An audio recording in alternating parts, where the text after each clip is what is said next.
Hello, music fans. I'm here to talk about my top 10 favorite thrash slash heavy slash power slash symphonic metal albums of 2022. Since none of these albums made my top 50 or even my top 100 albums of 2022, since these aren't the main styles of metal I like, but there was a bunch of great releases in these categories that I feel are worth mentioning, so I wanted to make a video on it.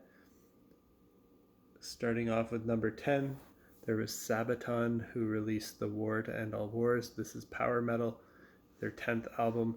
It's slightly cheesy sounding power metal about war, but it's very well executed, very catchy and powerful vocals, chanting sing-along choruses, great guitar solos. If you're a fan of Dragon Force and Hammerfall, you'll like this. Number 9 is Kreator with Hate Uber Alice. This is thrash metal, their 15th album. Solid thrash from a band who's put out a lot of music. I haven't listened to much of their stuff. It reminded me a bit of Strapping Young Lad for some reason, but I don't think that's a comparison that's often made. I just kind of got those vibes from it. Number 8 is Epica with the Alchemy Project EP. This is symphonic metal. It's an EP of collaborative tracks with other artists like Flesh God Apocalypse, Bjorn Strid from Soilwork, Tommy Karavik from Camelot, Bill Lanzin from Uriah Heep, and more. If you're a fan of Arion and Nightwish, you'll like this. The female vocals on here are mostly in the operatic style, so check it out if you like that. A lot of the male vocals on here are more of the harsh screams. Number 7 is Empress with Fateweaver. This is symphonic power metal with some progressive influences. It's their debut album. Great guitar playing on here. Powerful female vocals that occasionally go into operatic territory like Nightwish. Number 6 is Tungsten with Bliss. This is heavy power metal. It's their 3rd album. They're a Swedish power metal band formed by ex-Hammerfall drummer Anders Johansson and his 2 sons. If you're a fan of Hammerfall, you'll like this, except my hot take here is I think this album's even better than Hammerfall's last album. It's got that traditional heavy power metal sound, but there are also some more modern sounds like lower chugging guitar parts from time to time and some synthesizers in there. Number 5 is Ellefson-Soto with Vacation in the Underworld. This is heavy metal with thrash, hard rock, and progressive influences. It's the debut album from this supergroup that features David Ellefson, formerly of Megadeth, on bass, and Jeff Scott Soto on vocals. He's worked with bands like Sons of Apollo, where he's currently a member, and Yngwie Malmsteen's Rising Force. Number 4 is Needless with their release called The Cosmic Cauldron. This is thrash metal with death and progressive metal influences. It's their 2nd album. It's technical and brutal, but it still has nice melodic playing too. Number 3 is Stratovarius with their album Survive. This is power metal.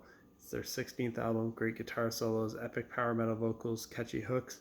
If you're a fan of Symphony X and Dragon Force, it's kind of somewhere in between those two bands. It's not as progressive as Symphony X, but has a hint of that.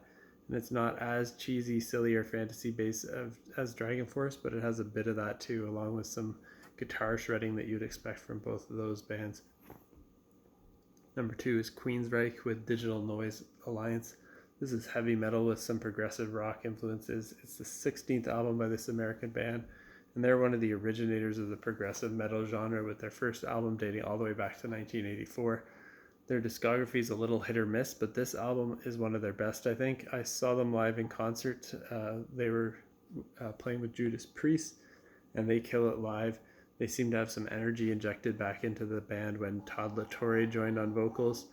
After going through a bit of a slump on the later albums with Jeff Tate, who's also an amazing vocalist, but perhaps wasn't jiving with the band creatively or just personally in the later years with him.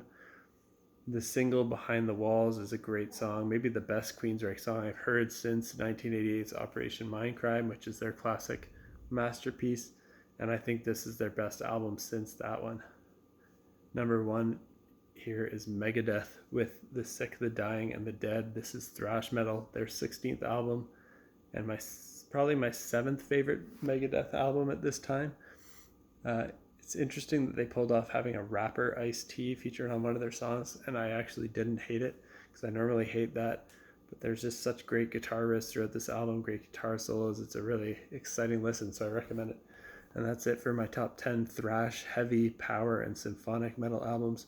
Hope there's something here for people who are fans of that style of music, as I didn't mention much of it in my top 100 albums of the year, so I wanted to make this special video.